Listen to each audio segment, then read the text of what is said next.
All right, we're going to start today at the Holiday Inn Express. Not quite Margaritaville, but it will have to do. This was 2005. I was on a cross-country trip with my family. We were headed from Dallas, Texas, where I lived at the time, to Boise, Idaho, where my in-laws lived. At the time, 2005, I still do, but I had 6 kids aged 12 to 6 months. It's a 26-hour drive. It's brutal. 26 hours. Now, keep in mind, this was 2005. This is before the days of the iPhone, being able to pop out your phone, see what hotels are available, make a reservation. This was back in the days when you would stop and see if they had rooms available. And the reason we didn't have a reservation ahead of time is you never know how far you want to drive when you've got that many kids before you're just going to give up and quit. So this was day 2. We were heading north in Utah, heading up to Idaho. We got to Ogden, Utah.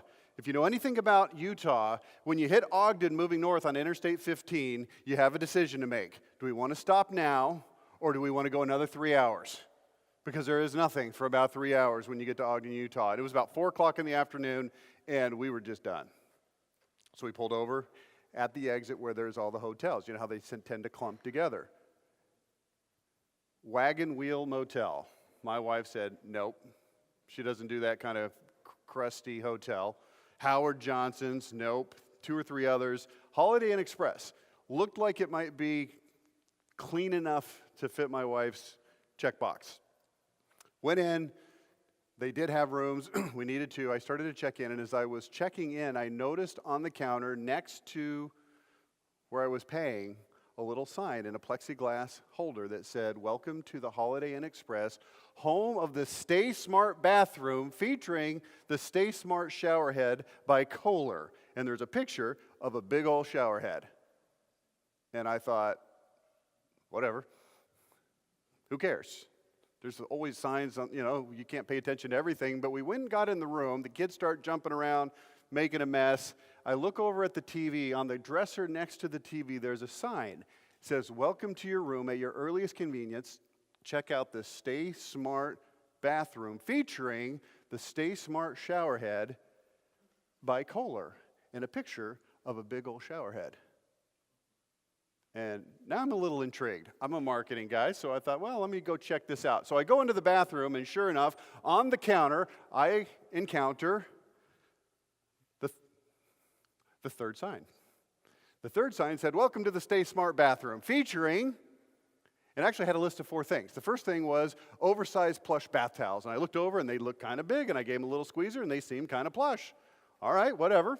Number 2, bowed-out shower curtain rod. Now, this was 2005. This was bathroom technology at its finest at that time. Pretty common right now. But at the time, so I looked at it, you get in there, and it's bowed out, so other people's naked doesn't touch you. That's good. I thought that's pretty cool. Number 3, designer toiletries. And I looked down, and these little bottles, they looked kind of fancy. Maybe French, I don't know. And then number 4, the Stay Smart Showerhead by Kohler. And there was a picture of that on this third sign. So I looked over to see the Stay Smart Showerhead, but I couldn't see it because that bowed-out shower curtain rod was closed. So I grabbed it, and it was kind of like parting the heavens.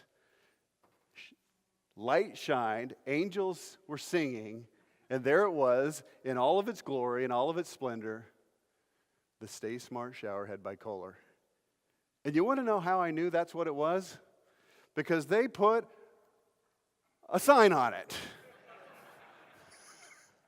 This was my 2005 flip phone camera picture of the sign. I was so taken aback that they actually put the sign on the actual showerhead. And you can see there, it's got 3 gourmet settings. I think it was rejuvenating, relaxing, and reinvigorating or something like that. So I did the only thing I could think of. I locked the door and I took a shower. It's great. I want to tell you, very well done, Holiday Inn Express. This was a great shower. And at this point of the speech, you say to yourself, awesome.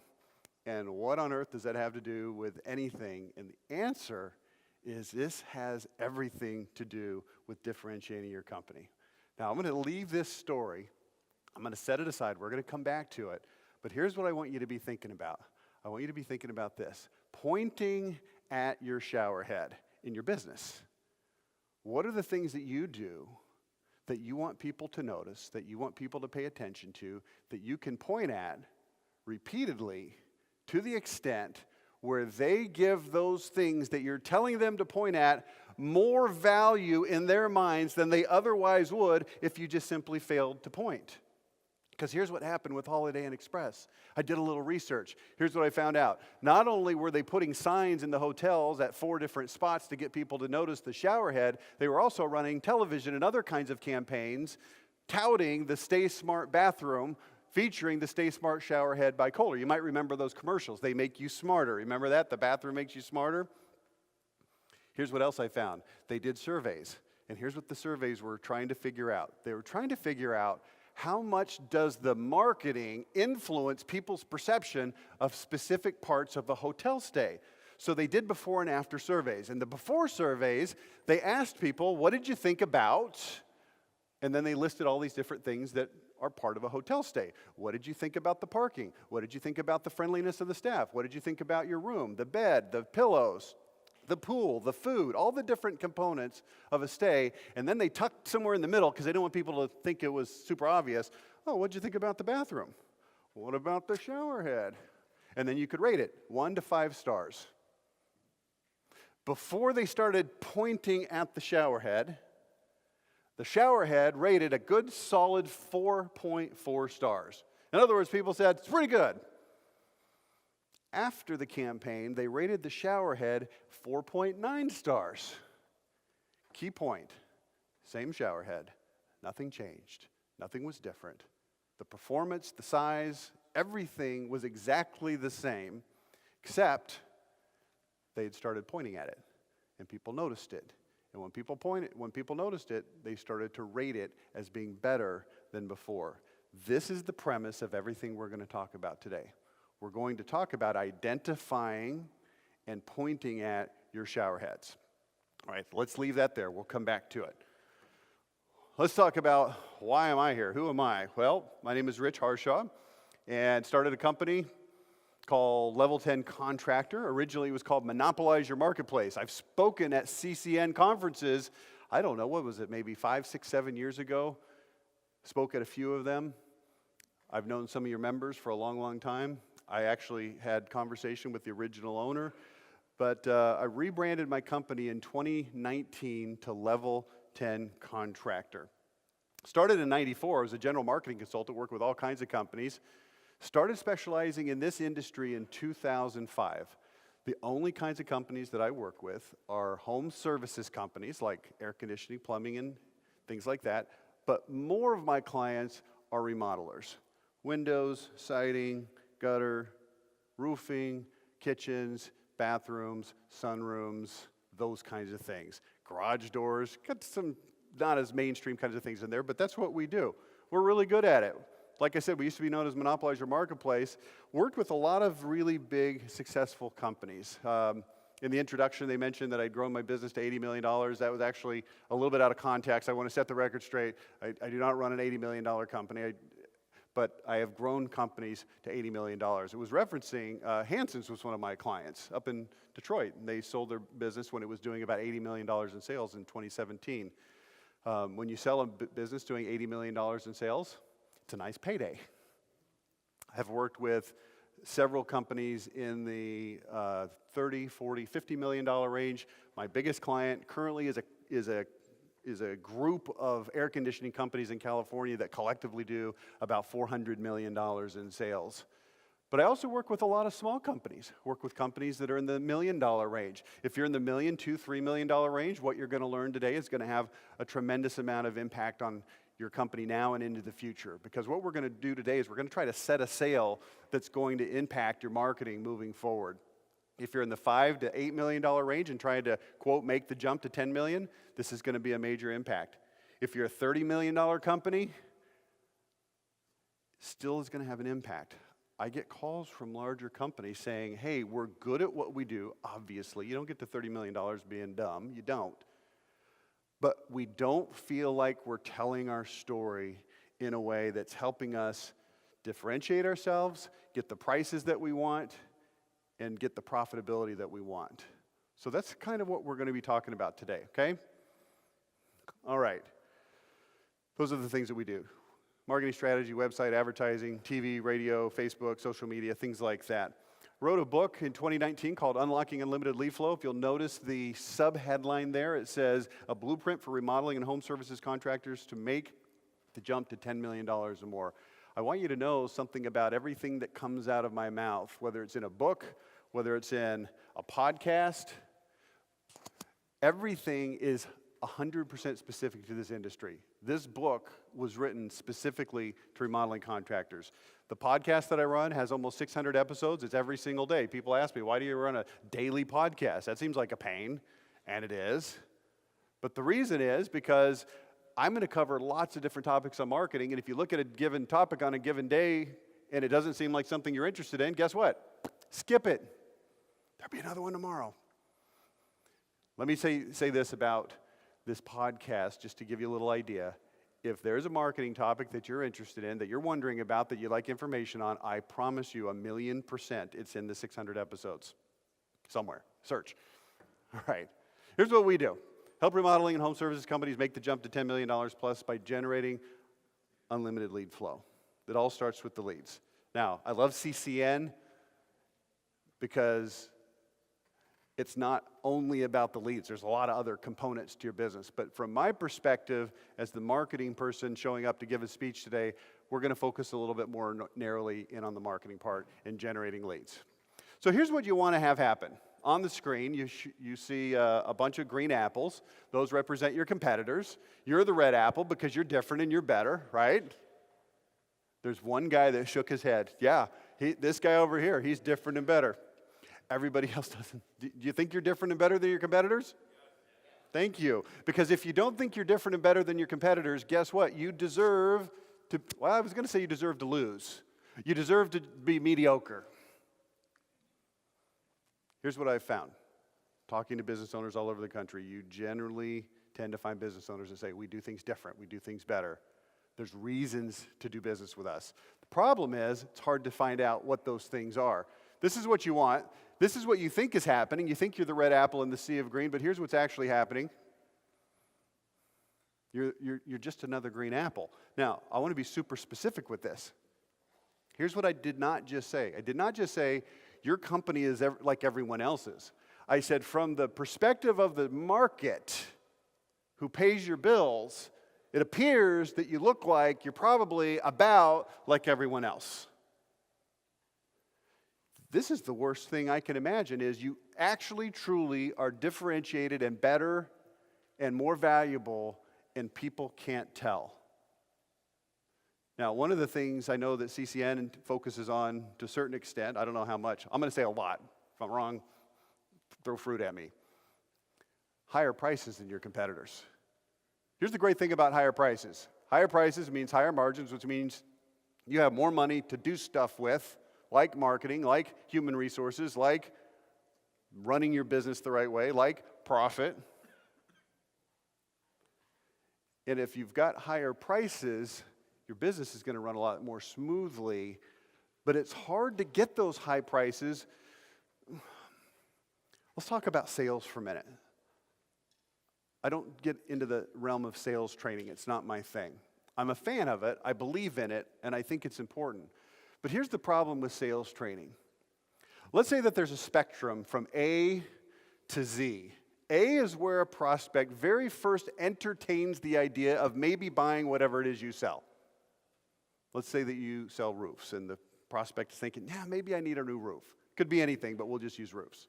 That's point A. All the way over here at point Z, this is where the prospect says, here's my money, let me sign the contract. You with me? Here's the problem that we see a lot of times in this industry. Your salesman walks in at point A, maybe point B, maybe point C or D or E, and has to do all the heavy lifting from point A, B, C, D, all the way to point Z in an hour and a half in the customer's home. That's hard to do. That's why there's such an emphasis on sales training, because you have to find just the exact right person that can pull that off. That's not easy. Here's what I want to do. I want to come over here to point A, And I want, through your marketing, which includes things like your website, highly important, things like your advertising and your messaging, stuff that people see at the home show, stuff that they see when your person knocks on their door in a canvassing environment, things that they see online, your social media. I want to push them from point A down to about somewhere in the LMNOP range, so that when your salesperson shows up, this much lifting has already been done. It's been accomplished. Now the job becomes much easier, especially if all of this stuff from A down to LMNOP is demonstrating who you are, how you're different, why you're better, what people can expect when they do business with you, and creating a value proposition that makes them not only willing to, but eager to pay you your higher prices, even if they're holding 2 or 3 other competitive bids in their hand. I don't want to put all of the onus of selling on the salesperson. I want to put it onto you as a business owner, if you're a business owner. If you're not, then you know what I meant. And I want to do part of the selling before you ever show up in the home. Okay? I'm going to tell you a little story here. There was a study done in Germany where they brought people in and they said, we're going to give you 4 different colas to drink, and we want you to put these electrode things on your head, whatever you call those, and we're going to monitor your brain activity, and we're going to see what happens when you drink these different colas. So the first cola they drank was called Coca-Cola. The second one was called Pepsi-Cola. The third one was a local store brand, and the fourth one had no name. They told the people drinking it that it was an experimental brand that they were test marketing to see how people liked it before they actually released it into the marketplace. You with me so far? So people drank the Coca-Cola. People drank the Pepsi-Cola. And here's what they found when people drank Coca-Cola and Pepsi-Cola. The electrodes showed that their brain activity was lighting up the portion of their brain that is known as the reward center. Christmas tree lights, reward. I'm drinking Coke, I'm drinking Pepsi, this is a positive thing. But when they were drinking the store brand or the unknown brand, the reward center in their brain didn't light up. What lit up was what is considered the values judgment part of the brain. In other words, the person was trying to decide, do I like this?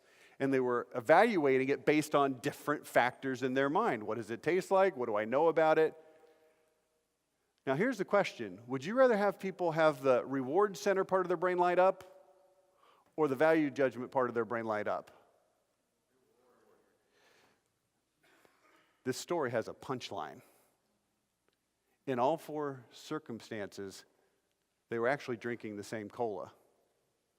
They weren't drinking 4 different colas. They only thought they were drinking 4 different colas. That story right there is probably the most powerful thing you're going to hear at this entire conference. If you really internalize and understand what that means, here's what that means. Let me be real specific. If we can, here we go, we're going to connect some dots, point at some showerheads to get people to understand who we are, how we're different, why we're better, what they can expect when they do business with us. And we do it with enough frequency and enough consistency over time, we start to build. Here comes the word. You ready for it? What's the word? Brand. Brand in remodeling? Yes. Brand in remodeling. You start to build that brand. Then when somebody needs a roof, instead of saying, Google, who do I get a roof from? Like there's this whole conversation about SEO, and it's an important one. But you realize that SEO only matters to people that don't know who to buy from. When was the last time you Googled what cola to buy? Well, it's a little bit different because you go to the store and they're just sitting on the shelf. So fair enough, you don't need to Google it. But when you go to the store, when was the last time you went, okay, let's see, Coke, got it, Pepsi, Big K Cola, well, it's a little bit cheaper. Then you start evaluating, well, who's coming over? Who's going to see this crap? That's not how it works. You say to me, well, I am not Coca-Cola. I don't have the budget. It's a whole different situation. And you're right, it's a whole different situation. But there's parts of that whole different situation that work to your advantage. Namely, you don't have to market to the whole freaking world. All you have to market to is whoever's in your service area. And within that group of people, you only have to market to the people who fit your demographics. You're in Cleveland. Awesome. Guess what? It's a lot smaller than the whole planet that Coca-Cola has to worry about. You say, well, I don't even have enough money to handle all of Cleveland. Well, guess what? If you've got some money and you can start focusing on a little piece of Cleveland, you can start to change their perception. And then when you get good at it and you start making a little more money, now you've got a little bit more money to invest in your marketing, you can start to expand that footprint of where your messaging is going. And then you can expand it a little bit more. You can expand it a little bit more. I mentioned earlier a company called Hanson's. You guys might know. Do you know Brian Elias? Really cool and weird, but cool guy. If you know Brian, if he was sitting there, he would be nodding. I asked him one time in a conference like this, he was sitting in the back. I said, Brian, when did you start advertising on television? 1989. It's a long time ago. It takes time. When's the best time to plant a tree? Answer, 20 years ago. When's the second best time to plant a tree? Today. Today. So here's what we're going to talk about. I'm kind of going in a couple of different directions. Here's what we're not going to talk about. I'm not going to talk in detail about advertising.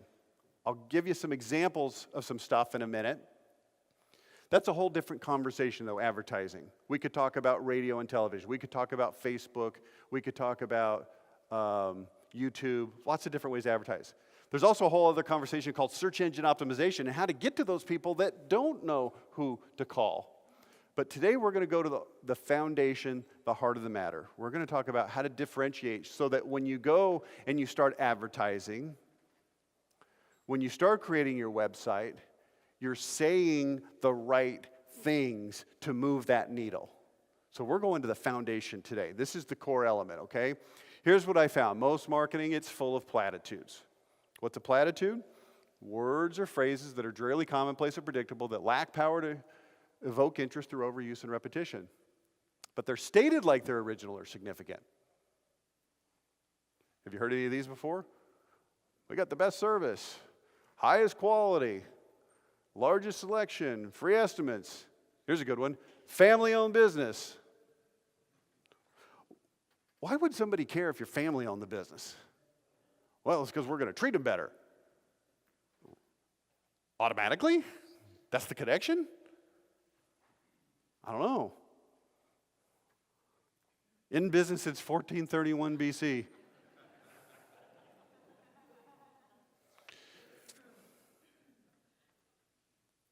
These are platitudes. Doesn't mean they're wrong. It doesn't mean they're bad. It means they're a starting point, and we've got to do better than this, okay?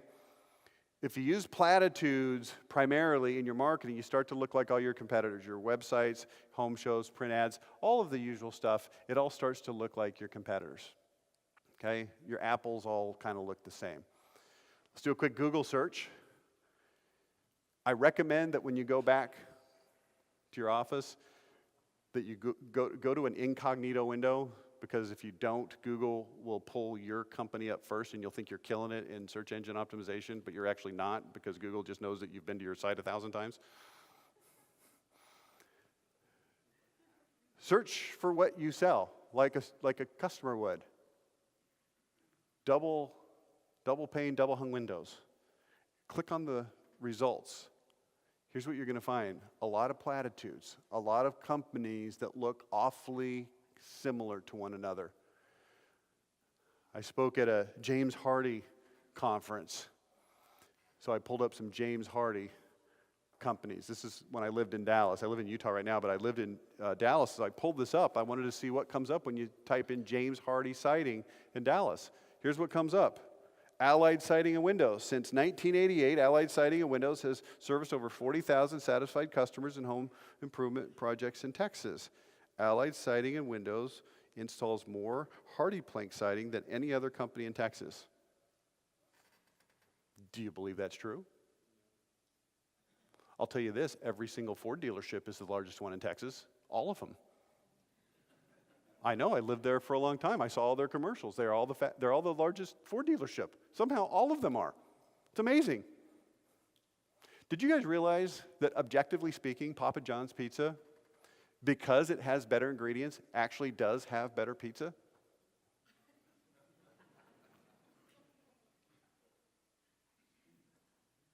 They've done studies and they have shown that BMW is actually the ultimate driving machine. It's not just a slogan, it's true. You see what I'm saying? This is the second thing that came up. RJ Construction, nice home, good. Everything looks fine. Let's scroll down. When I show you a website, I'm going to show you several websites as we go through today. As I go to the next slide, that just shows scrolling down because I can't scroll down when I'm not live on the internet. So this is what happens when you scroll down. You see this. First of all, that's a mess. But here's what it does. It just talks about hardy plank siding. Hardy plank siding is the best siding because hardy plank siding is better, and it's the best because it's the best, and it's better because we're better. That's basically what it says. I summarized. Why would somebody who is searching for hardy plank siding in Dallas need to be told that hardy plank siding is better? Wouldn't they already know that? Wouldn't the operative question be, why should I buy it from you instead of somebody else? And the answer is, we have no idea. I don't know, but if you ask for a free consultation, we'll send our salesperson in, and he'll start right there at position A. And he'll try to do all the heavy lifting, all the way down to the end. It's hard.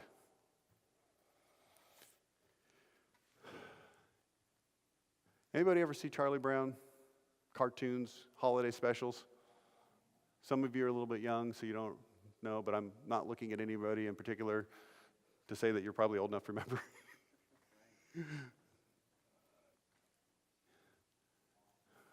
Let's make the sound. Everybody together. Go. That's your marketing. Doesn't mean it's wrong. Doesn't mean it's bad. Doesn't mean you're an idiot. It means kind of like Charlie Brown's mother. I think that the interpretation of that is that whatever an adult is saying is probably not interesting and relevant to me as a kid. Whatever, it all sounds the same. And that's kind of what's happening with your marketing. We got to fix that, okay? Now, if you're the kind of person that takes notes at events, this is a good note to take, and I'm not offended if you take a picture with your camera. This is what is called identity. Now, the origin of this concept has been called unique selling proposition. It's a very similar concept. I prefer to call it identity, but I don't want you to get hung up on the semantics. Here's what identity is. It's words, phrases, and images that are articulated with power, precision, and passion that instantly, definitively communicate who you are, how you're different and better, what customers can expect when doing business with you. This is identity. Now, here's the funny thing about this. You already know what these things are, generally speaking, because you run your business. However, probably 50% of the things that really make you unique and different, you don't even recognize because you're too close to it. We sit down with business owners all the time. Well, what makes you unique and different? Let's just start real broad there. Oh, quality. Great. Like, what do you mean? I'll give you an example. This is years and years ago. This is before I started working with contractors exclusively. Worked with a company that built video game cabinets. Pac-Man, right? Got the cabinets made out of wood, got a screen on it, joysticks, stuff like that. They made those cabinets. And I asked them, what makes your cabinets better? They said they're stronger, they last longer, they're better. Now, for video game cabinets, that's probably pretty important, right? Because these kids are going to destroy these things. This is back in the old days before they just sat at home on their Xbox in their basement all day. And I said, great, what makes your cabinet stronger and better and last longer? And they said, well, they're better. I know, but how are they better? And they said, oh, I got it. And a guy's conference table, like six people. He says, oh, We put 14 screws on each side. Is that a lot? Oh yeah, that's a lot. Compared to what? Well, our competitors only put 7. We put 14. All right, it's pretty good. And we also put this special screw head on there so that kids can't get their dad's screwdriver and unscrew it. It happens. All right, what else?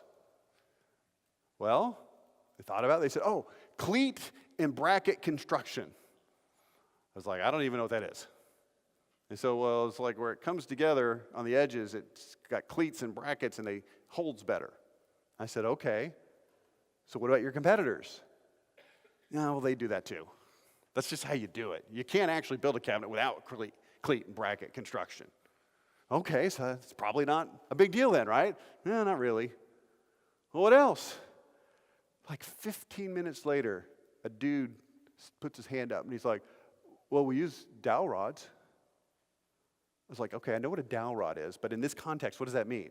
He says, well, we countersink a hole on this side, and on this side where the wood comes together, then we put a 1-inch poplar, which I discovered was hardwood, dowel rod in there. And then we use industrial glue, and we put it in there, so in addition to the cleat and bracket, in addition to the screws, it holds it, gives it structural integrity. All right, sounds pretty good. How many dowel rods? Gotta look around. I don't know. Was it more like 10? More like 20? We don't know. Is there somebody who does know? Well, probably Dan. He's the guy that drills the holes. Can you get Dan up here? A few minutes later, a guy named Dan walks in. What do you want? You know the dowel rods that you're putting in the thing? How many are there in a cabinet? Dan says, I don't know. Never counted. Could you go count and come back and tell us? Dan walks off to go count so he can come back and tell us. While he's gone, I asked this important question. Do any of your competitors use dowel rods? No.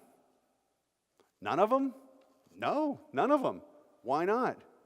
Takes longer, costs more money. Dan staggers back into the room. I got the number. 172. Is there even room for 172? Yeah, I've got a template. So many on this side, so many on this side. This is back in the 90s. They were running ads in an industry magazine that went out to family fun centers and bars and arcades and stuff like that. And in the magazine, it had a picture of their cabinet. The company was called Dynamo. It said Dynamo cabinets, and there was a picture of a cabinet. And if you look down at the bullet points, down here in the fine print somewhere, there was a bullet point that said, dowel rod construction. We re-engineered that ad. Here's what it said. If the ad was this big, okay, watch my hands carefully. If the ad was this big, we took that much space and we put the word 172. Hardwood dowel rods reinforce every Dynamo cabinet. Other cabinet brands inexplicably have 0. We want to make sure that our cabinets can dish out any punishment that your customers can throw at it. Oh. Write this down. In its essence, marketing is just storytelling. That's all it is. Marketing is just storytelling. So if you ever look at your ads and you notice that your ads say things like, if you call today, 30% off. If you call by 7, we'll give you 3 windows when you buy 3. If you notice that, let me help you understand what story you're telling. You'll get the best deal and we're cheapest. That's the story you're telling. And then your salesman shows up. Remember where he's showing up? Point A. I'm about to fall off this thing. He's so far close to the edge. Maybe he's at point B because the prospect does know something. You're cheaper. Then you sit down with a company story and you say, oh, well, yeah, hey, our company story is blah, blah, blah, blah, blah, blah, blah, blah, blah, blah, blah. And the prospect's thinking, yeah, but I want 3 free. Because here was the brand promise that I got from you, 3 free. Well, our windows are more expensive because of blah, blah, blah. And they're starting to think, holy crap, this stuff might be expensive. I thought it was cheap. That's why I called them. This is why sales appointments take 3 hours, because you're trying to overcome all this inertia of all the bull crap that you told them in the ad, which isn't actually really true, and trying to get them to understand that you're actually valuable and that your stuff's actually good and that you're worth more money. I've got a client right now, a window company in New England. We are having the hardest time getting results for this guy. You want to know why? Because he has spent the last 25 years bombarding that marketplace up there with stupid messages about how cheap he is, and he goes in and hard sells them. He's like the classic old school guy with the tin man attitude, and we're going to go in and we're going to one-call close you, we're going to beat the crap out of you, and he does it, and he's good at it, and it works. And then people go online and are like, I hate this company, they effing suck. Man. I'm like, all right, we got some lifting to do here, buddy. Let's start talking about who you are and how you're different and why you're better. And we put it out there in the marketplace. And after 2 weeks of putting this in the marketplace, it's not really moving the needle. And the guy's like, hey, this isn't working. I'm like, 25 years, buddy. It's hard. When's the best time to plant a tree? 20 years ago. When's the second best time? Today. But understand, if you plant a tree in hostile soil, it's going to be hard. It's okay. It can be done. You're just going to have patience. All right. I'm a little bit off track, but not much. I think this is all important stuff. Let's talk about confirmation bias. We're getting back to the Holiday Inn Express here. People look for evidence to support what they already believe. They ignore or minimize evidence that goes against their beliefs.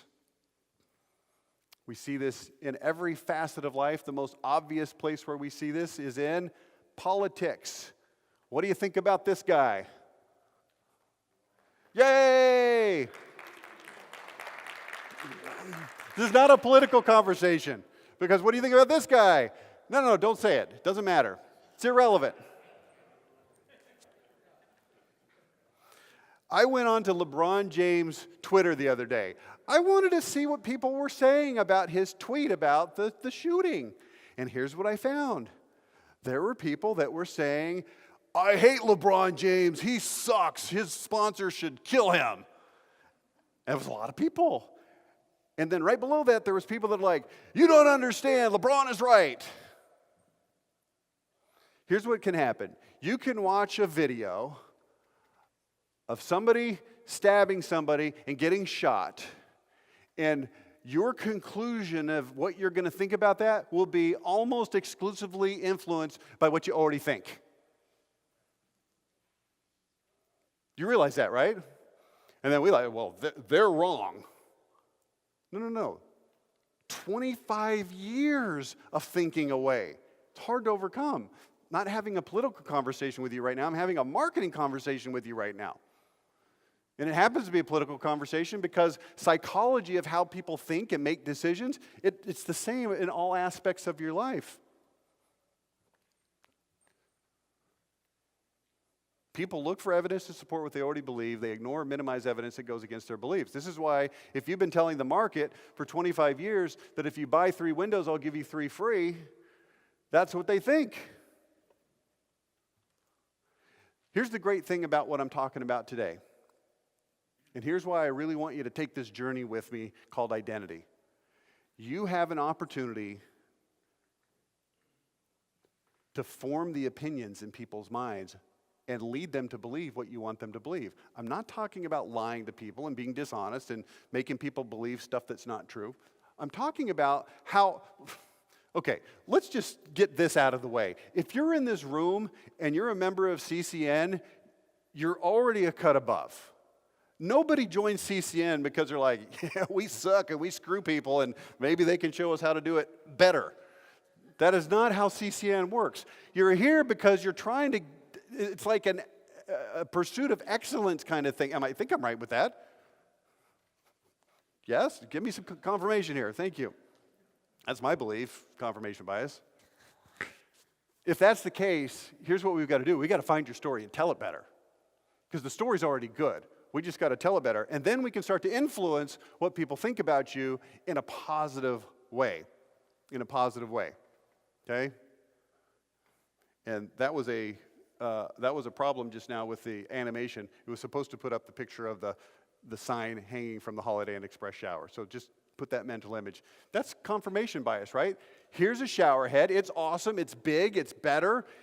We're going to tell you about it at the front desk. We're going to tell you about it next to the television. We're going to tell you about it on the sink next to in the bathroom, and we're also going to put a sign on it. We want you to notice it. We want you to see that it's better. Let me ask you this. What's your opinion of most hotel shower heads that you stay in? And the answer is, you don't know, because you don't notice it, because it's one of 1,000 things going on in your life. The only time you notice it if it's particularly good or if it's particularly bad. If you go in there and it's like decrowed and it's like squirting out rusty water, then you notice. If it has no pressure whatsoever, then you notice. If it's kind of big and fancy like the one at Margaritaville, that's kind of a cool place you got here. Then you're like, oh, that's kind of cool. Here's what we want to do. We want to point at things so people will notice it, okay? What do you want people to know about you? There's certain things that you do really, really well. Correct? Correct. There's reasons that customers love you. What are they? The key is to identify those things, articulate them in a way that is impossible to miss. If a prospect can't immediately tell what those things are, then you lose. You lose opportunity. Best case scenario, you throw your salesperson into a hostile environment. Worst case scenario, and I'm going to give you the worst case scenario here. You ready for it? Your salesman never even gets an opportunity to go out there and try to sell because they never even called you in the first place. Because A, they didn't even know about you, or B, if they did know about you, they saw you and they're like, yeah, whatever. They look like everybody else. I'll just keep looking. Oh, here's somebody. Call them instead. This happens on the internet all the time. People see your website and they're like, oh, that's pretty. And then they click and they go to another company. They're like, oh, that's pretty too. You know, we're in an era of WordPress, right? You know this. WordPress, it's hard to build a crappy looking website now. So here's the metric that people use when it comes to websites. Well, it looks pretty. Also in 2021, everybody hates beauty pageants because everybody's finally realized that there's probably more to a human than the way she looks and parades around in a swimsuit. Let's grow up a little bit in that regard and also in the things that we want to communicate about your company. If it becomes strictly a beauty contest, here's what's going to happen. You're going to compete with the other companies that are beautiful in their appearance. They've got nice trucks too. They've got nice polo shirts for their people too. They have a nice looking website too. Their ads look nice too. Well, guess what? I just described probably your top 15 or 20 competitors. Then it comes down to, well, what do you like, Miss Oklahoma or Miss Florida? I don't know. It's personal preference. We don't want personal preference. We want to go above and beyond this to things that are actually crucial and consequential in the decision-making process. You have to tell people what to expect, and here's the key point right now. Ready? It all comes together right now. Bang. You have to point at your shower head. How do you do it? Well, that's what we're going to talk about now. Oh, sorry. Boy, this thing goes all kinds of backwards if you push the backward button. All right, take your picture. You're welcome. All right. I think it's on video, right? So people can just watch this later. Identity becomes the hub of all of your marketing messaging. The hub of capital A, capital L, underlined, bold, circled, green check mark. All of your marketing efforts, your website, print ads, online ads, TV, radio, home shows, phone scripts. Yes, phone scripts. Does it make a difference what you say to people when they call to set an appointment? It makes a ton of difference what you say when people call to make an appointment. Because here's one way to make an appointment. Okay, that's going to be Chad that's going to be out there tomorrow at 7 o'clock. Great. Make sure that both parties are there, blah, blah, blah. We'll see you tomorrow at 7 o'clock. That's one way to confirm an appointment, set and confirm an appointment. Here's another way to set and confirm an appointment. Hey, Mr. and Mrs. Johnson, we're so excited to come out there. I don't know if you've been on our website or not, but do you know that the main reason that people do business with us is X? This is where you fill in your identity. Don't actually say X. That would be dumb. Yeah, by the way, because X, Y, and Z. Whatever, whatever, whatever. And it takes about 20 or 30 seconds to say this. You say, well, we don't have 20 or 30 seconds to say this. Great, don't say it. It's a free country. You can do whatever you want. I'm just telling you that 30 seconds will make a huge difference, because here's what happens. If we do this identity thing right, like I'm going to show you as we go through the rest of this presentation, and you put it in all of these things that are around the identity, then people are going to call you more like here. And then when you tell them one more point of contact, hey, when Chad comes out, I don't know if you know this, but here's something about us that you need to know. One more step. Here's a good quote for you. Victory goes to the one with superior forces at the point of contact. This is from Lao Tzu, The Art of War. I never read the book, but I saw the quote. Victory goes to the one with superior forces at the point of contact. Question. What are the points of contact that are important? Answer, everything on that slide right now. And if your point of contact says, buy 3 windows, get 3 free, and that's the main thrust of everything you say every time you open your mouth. By the way, I did not say don't have a buy 3, get 3 window sale. I did not say that is a bad thing and you shouldn't do it. I said if that is what people are hearing from you consistently over time for the 20 years that you've been growing that grove of trees, that's a problem. Question. Search engine optimization, making sure people find your website. His question was, what is SEO? SEO, search engine optimization. Okay, so let's take a look at what this looks like in real life. This is a website called Upscale Remodeling. This is a screenshot, not an actual website. You can look this up later, just make a note. Upscale Remodeling, Ithaca, New York. The thing that you see on the top with that picture is what's called a slider. So when people look at it, after a few seconds, it slides to another one. Here's what it says. We focus on every single detail of every single job. That's how we guarantee 100% satisfaction, start to finish, no exceptions. Now, does anybody remember the definition of identity? Words, phrases, and images articulated with what? Who remembers?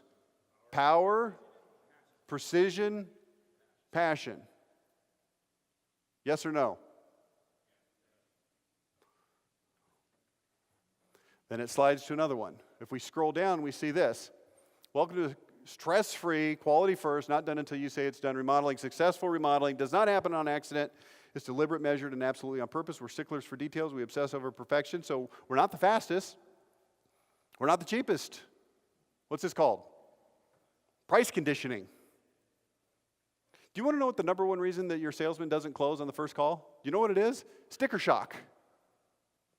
They thought it was going to be $10,000. Your salesman walks in and it's $16,000. And it's not that they don't have $16,000. It's not that they don't agree and believe that it's worth $16,000 after he's gone through this whole thing that he says. It's that it's so far off from what they were expecting an hour and a half or 2 hours ago that they hesitate. They're like, geez, man, is it really that expensive? I don't know. Oh, I got to check with my brother-in-law. He's my accountant. We're going to Florida for vacation next week. Call us when we get back. Here, let me go back to what we talked about earlier. Let me help fill in the dots. If you start here at point A, and they're thinking 10,000, and your guy tries to get them to come in at 16,000, but you haven't done this heavy lifting before the salesperson ever showed up, I got news for you. They got a wedding in Florida to get to. That's my euphemism for call me later. It's always a wedding. It's always in Florida. Here we are in Florida. Maybe we've got weddings to go to. All right, so I'm not going to go through these in detail. I'm going to do this instead. I'm going to show you this slide. Take a picture. This is a good one to take a picture of. Take a look at some of these websites. Go through them, and you'll see what I'm talking about. There's more. These actually have sort of a roofing slant to them because I used this slide, quite frankly, for a roofing presentation I did. But there's other ones in other industries that I could show you as well. Windows, doors, siding, et cetera, et cetera. It's the one on the bottom middle, upscale. Yep. I think I have a pointer on here, pretty sure. Oh, yeah, boom. It's green, nice. All right, so check those out. Here's the most important part of this, now that we've kind of put the idea out there, is how do you do it? And I'm going to tell you right now, you're going to want to have your phone ready because there's some slides you're going to want to take pictures of. They're important, okay?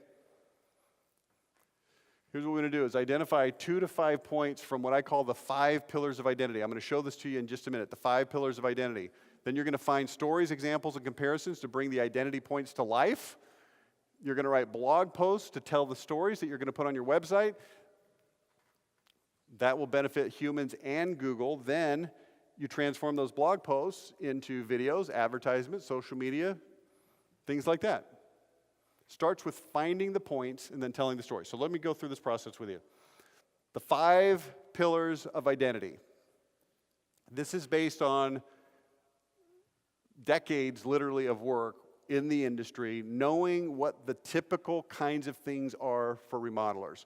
Now, here's what I am not about to show you. I am not about to show you 5 pillars that have about 10 or 12 points each, and I am not going to tell you that all of those things are things that you need to promote. I'm telling you this is the menu of things to choose from. And it's not comprehensive. Maybe there's some things you want to choose from that are not on the list, but let's start with this one. The first pillar is your products. Well, what about your products? Are they stronger? Are they more durable? Are they more energy efficient? Are they better looking? Do you have more colors? Are they more secure? Do they operate better? Do you have better selection? Do they have better manufacturer warranty? Do they have better brand names? Are they more effective? Do they last longer? Do they fit tighter? Are they heavy duty? What is it about them?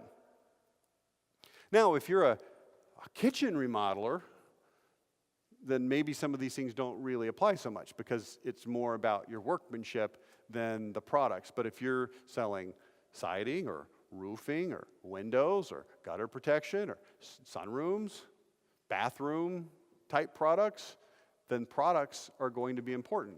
Now I want you to notice something about this particular pillar of identity. It's 1 out of 5. There's 4 more coming, right? You see that blank space over there? About to fill it up here in a second. Guess what happens when most companies start trying to figure out their identity? They focus in and start on the products because it's the most obvious thing. And I'll give you the most obvious example. Well, our window is better because of blah, blah, blah, blah, blah, blah, blah, blah, blah. Right? Who sells windows? Right? Is your window better? And that's good. Here's what I'm not saying. Who cares how good your window is? But here's what I'm also saying. Yes, let's talk about how good your window is, but then let's also talk about other things that aren't related to specifically the window necessarily, because the entire conversation matters. The second is workmanship. Maybe it has to do with not cutting corners, attention to detail, doing things right the first time, slowing down for quality, using quality materials. Work with a kitchen and bathroom remodeler in Kansas City called Jericho. I was having the identity conversation with them. They said, we use better fixtures for kitchen and bath sinks. And I said, okay, who cares? They said, well, we care, and our customers care. I said, well, how are they different? They said, well, we use Moen. I said, okay, doesn't everybody? And they said, no. Most companies are going to default to builder grade unless it's upgraded somehow. We don't ever use builder grade. Why not?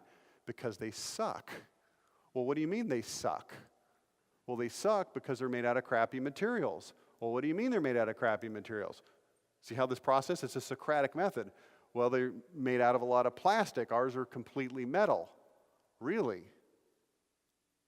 And then he said something and I went, interesting. Yeah, our typical kitchen sink faucet weighs 10 pounds.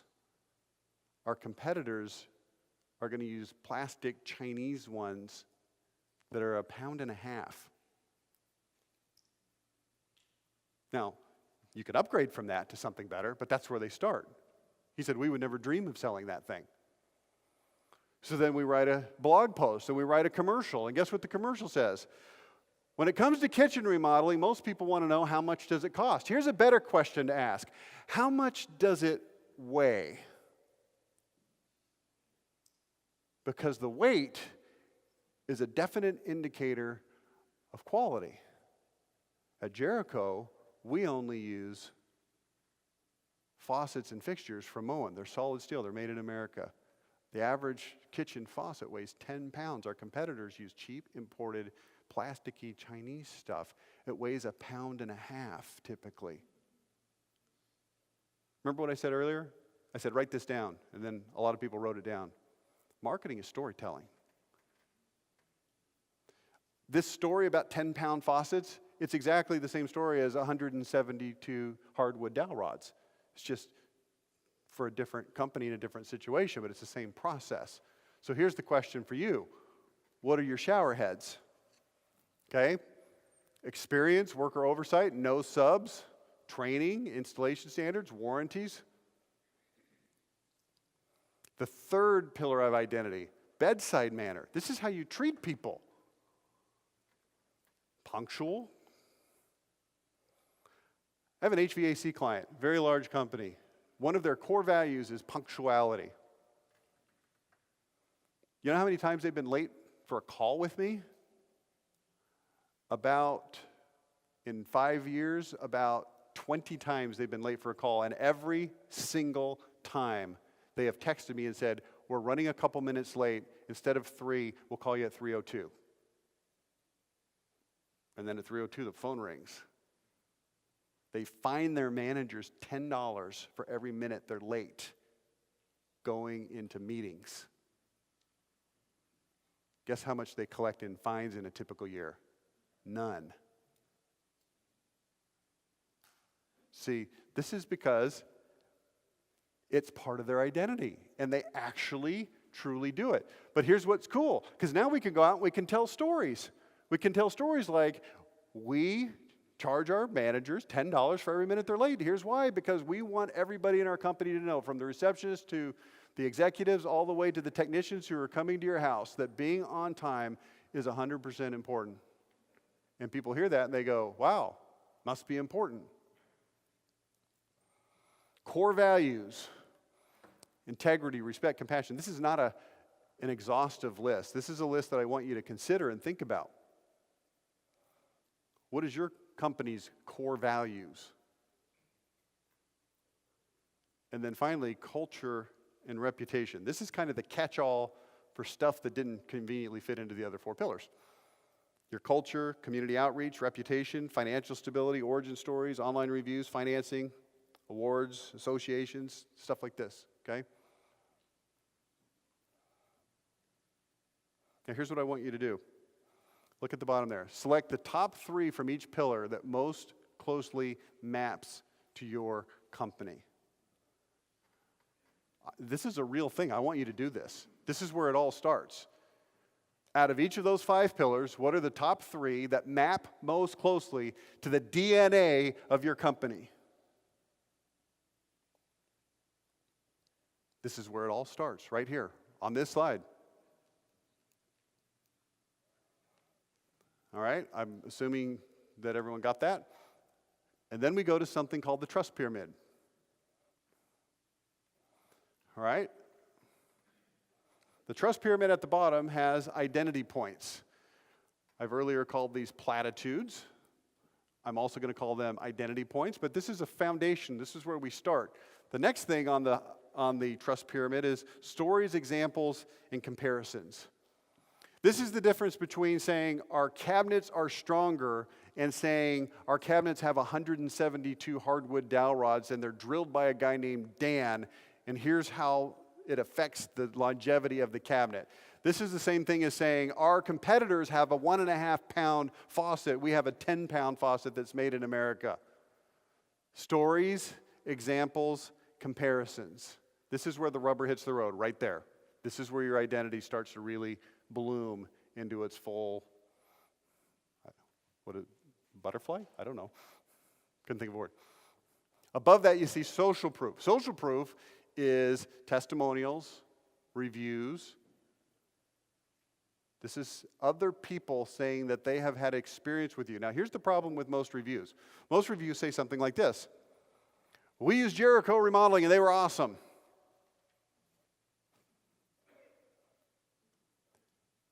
Here's another way to say a review or a testimonial. We went with Jericho because quality is the most important thing to us, and when we found out that the installation standards were high and that they used 10-pound faucets instead of 1.5-pound faucets, we knew that that's who we wanted to do business with. So, well, how do you get people to say that? And the answer is coaching. Anybody ever heard of a brand ambassador program?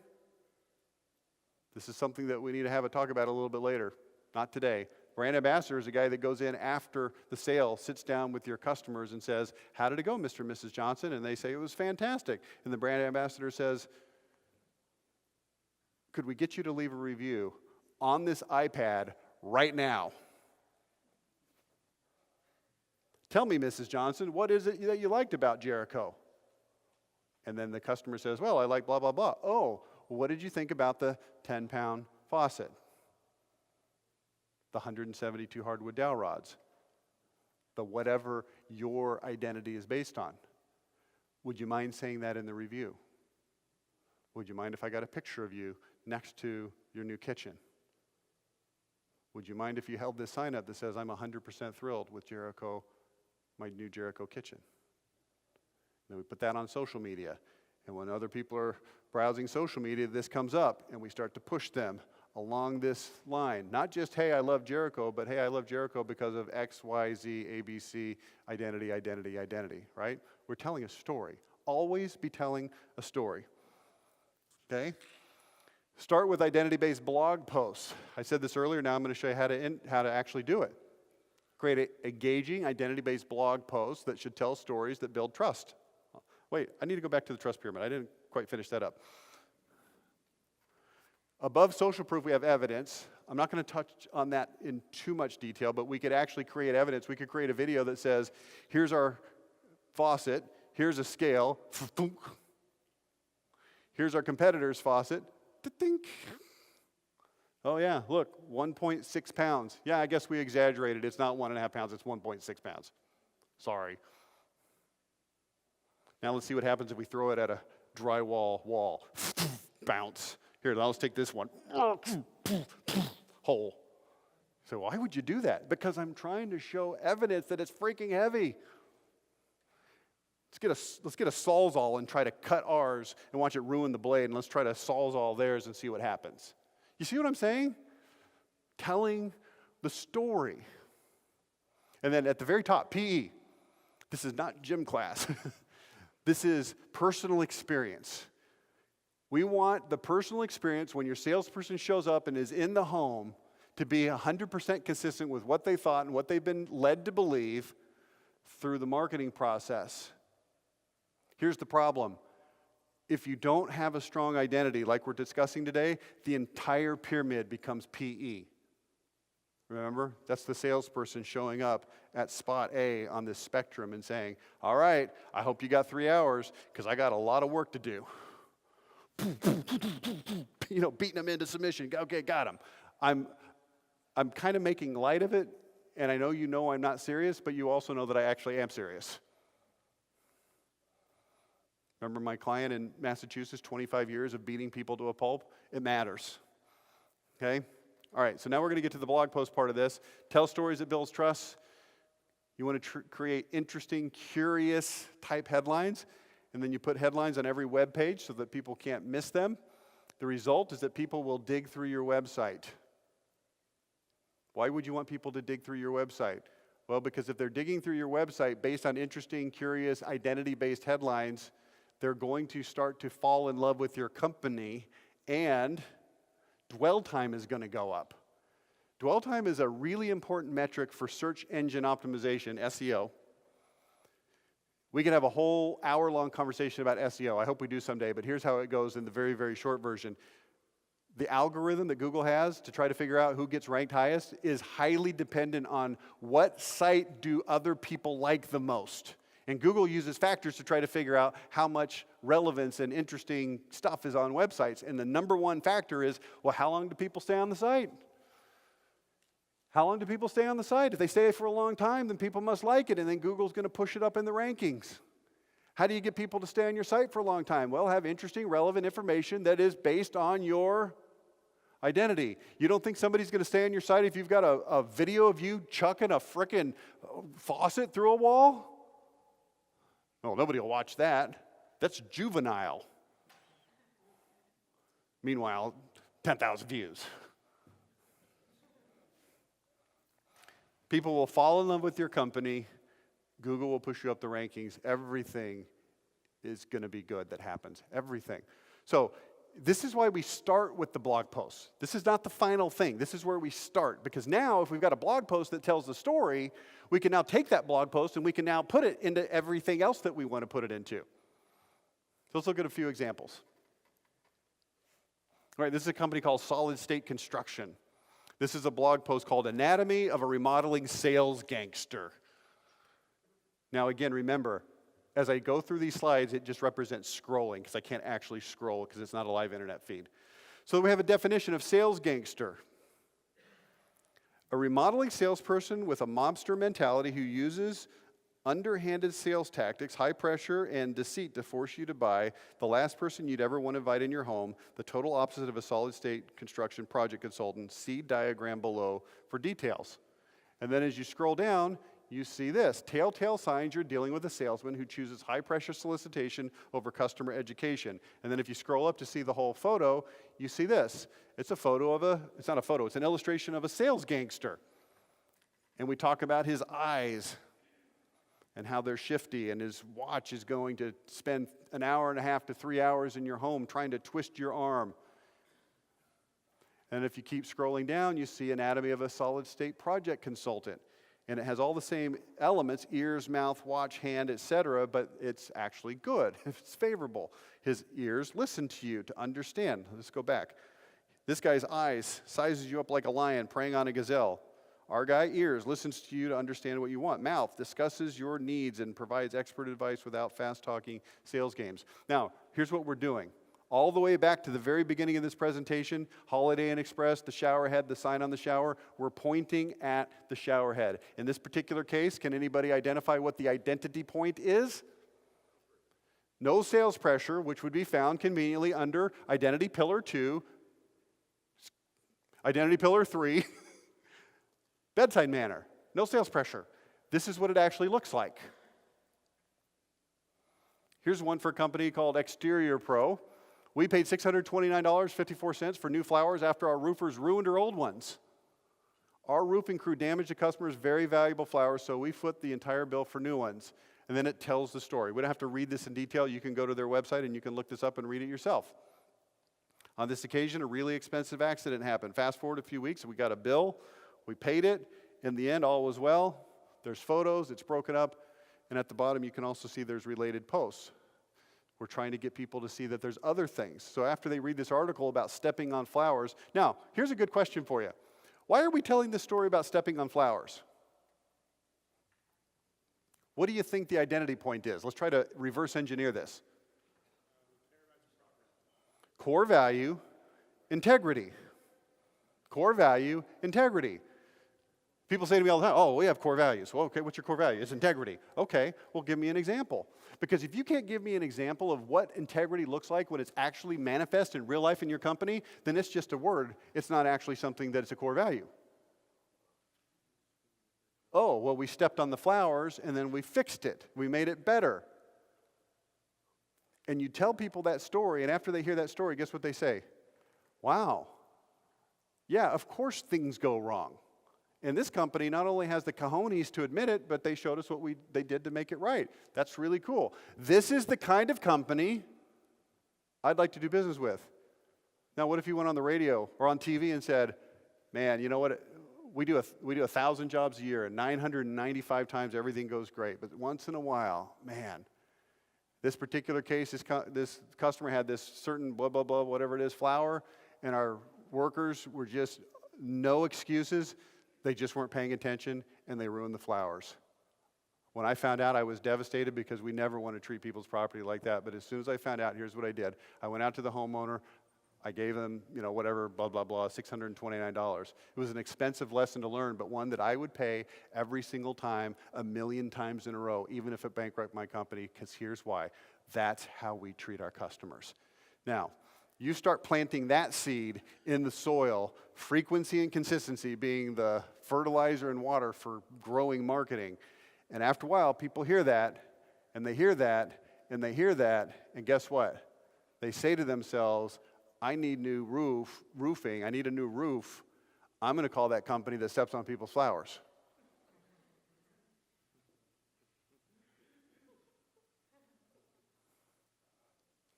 You understand. This is air conditioning. We give our techs incentive to slow down and do it right instead of hurry up and get to the next job. Why? Some Southern California heating and air conditioning companies schedule techs 8 to 12 calls a day, way too many. And then a rush heating and air conditioning repair, here's what it's like, here's what happens. We explain it to them a different way, and then we talk about how we only have 2 to 3 appointments a day because it's better. It actually works better. Then we take that and we turn it into a radio ad. This is Leland from Service Champions. We could actually play this, but we don't have the internet connection. Do you know that we give our techs incentives to slow down and do the job right instead of hurry up and get it done? It's true. Most companies assign their technicians 8 to 12 calls a day, and 6 is considered a minimum. But our technicians, on average, are only scheduled for 2 to 3 a day. That allows them to slow down and actually listen to you. Imagine that. It also allows us to properly diagnose and fix problems. In the event of a tune-up, it actually allows us to perform a thorough tune-up, so your system will last another year without a problem, instead of just quickly looking for big, expensive problems and moving on like the other guys do. At the end of the day, we award bonuses to our technicians on quality, not quantity. That's why we truly are service champions. Oh, and I'm going to tell you something. If you're running 3 or 4 ads like that at a time, and you rotate to other identity points 3 or 4 times during the year, here's what happens. After a while, people hear that. You're pointing at the showerhead, and they believe it. Confirmation bias is now working in your favor. Because here's what's going to happen. Think about this. The technician comes over to perform the repair, and now you actually notice that it's taking them a long time, and you're happy. Whereas before, without pointing, they take how long they're going to take. You don't notice. You give them no credit for being awesome because you didn't know to look and to think about it. Point at the showerhead. Then we put it into a print ad. We slow down to do the job right instead of hurrying up to get the job done. In a fast-paced, hurried world, we slow down to do the job right. We reformat this, we put it on a billboard. We reformat this, we put it on Facebook. We reformat this, we put it on internet display ads. People see it. Boom, boom, boom, boom, boom, boom. Frequency, consistency, frequency, consistency, frequency, consistency. After a while, they believe it. We send out text messages to remind people before we show up. Anatomy of a sales gangster. Hi, Josh, it's Jeff from Solid State Construction. Looking forward to our appointment on Thursday, January 14th. Here's what to expect from me as your project consultant. We're pushing them down this spectrum using marketing. Hi, Josh, it's Jeff from Service Champions. I want to follow up on your quote. Any reason not to move forward? Unlike other folks in the area, we will slow down and do it right. Hi, Josh, it's Jeff from Houston Roofing. You're still looking to replace your roof? Make sure you avoid fraud by following these steps. Hey Josh, it's Jason, owner of Exterior Pro. Thanks for choosing us for your new roof. We go above and beyond to make sure installation is as smooth as possible. Rest assured we'll make things right if the rare case that something doesn't go as planned. I'm just telling you flat out, this stuff works. And it works huge. And I think I'm seeing light bulbs on over your head where you're going, totally makes sense. I totally get it, dude. We can put it into a brochure. It's not done until you say it's done, period. We're sticklers for details. We obsess over perfection. We can put it into postcards. Meet Tim. Tim sells replacement windows. They'll sit in your home for 2.5 painful hours so you finally wear down and say yes. You know how remodeling contractors have earned a bad reputation? Well, they earned it. You guys know Steve Rennenkamp, right? He's like a longtime member of this group, I think. I know he is. He called me one day. He said, hey, we won the Torch Award. I said, who cares? He said, no, it's a big deal. It's the third time we've won it. I said, nobody knows what it is and nobody cares. He says, no, everybody cares. I said, Steve, you're a nice guy. You do good work, but nobody knows what a Torch Award is and nobody cares. Here's the real question. Why did you win the Torch Award? Oh, because we have integrity. Well, how do you have integrity? He told me this story about the time when they botched the door. They went back, they botched it a second time, so they went back and they did it, they finally got it right, and they lost $8,200. I said, that's what people care about. And oh, by the way, because of that, we did something called winning a Torch Award. We put that in the newspaper. That works. All right, let's wrap this up because I am getting all kinds of signals that we are donezo. Let's start with your website. Let's say you hire a new salesperson. The salesperson goes, it costs you X dollars to find them, to hire them, to train them, salary, truck, leads. They go out, they close 10%. Let's say your going rate average is 30%. Second week, 10%. Third week, 10%. How many weeks do you give them before you get tired of their 10% closing ratio? How long? Fourth week, 10%. Fifth, sixth, seventh, eighth, ninth week, 10%. 39th week, 10%. It's so easy to fire a salesperson who can't perform, even if you've invested money in them. But somehow, when it comes to your website, which is underperforming, you either don't notice it or you don't care. And you say, well, we just spent all this money to make this website, so we don't want to redo it again. Well, maybe it needs to be fired. Here's what I want to do. I'll just give you a quick little offer. If you want to see how you're doing on identity, I'd be happy to do an audit on your website for two things. Number one, for search engine optimization to see how well your website is doing at being found by Google. When people are trying to find what you sell, does it actually work? It's broken down into multiple pieces and parts so that we can discuss exactly what things are going right and or wrong with your website. You can see in this particular company, they scored 17. That's out of 100. The typical scores that we're seeing are somewhere between teens to 20s, sometimes into 30s. There is a lot of work to be done. Companies are not good, objectively speaking, at SEO, at identity. And then the second part of it is conversion ability.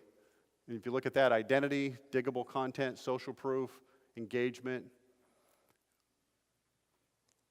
Let's find out how well your website's doing in these regards. Let's see if the identity is present or if it's not. If it is, awesome. Now you know. If it's not, maybe you need a little bit of rehabilitation. So if that's something you want to take advantage of, just go to this web address, level10audit.com. There's a form on there. Just fill it out.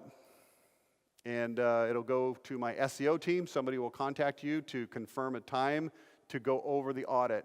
It'll be sometime about 2 to 2.5 weeks from now because we're really jammed up with audits. But if you'd like to do that, I will personally get on the phone with you and go over the audit and say, hey, here's what we found. Here's some areas where you're weak. Here's some areas where you're strong. Here's some areas for improvement. So if you'd like to do that, just go fill out that form, and that's it.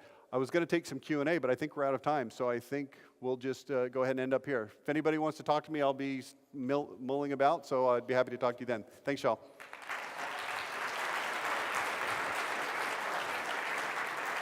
Thank you, Rick.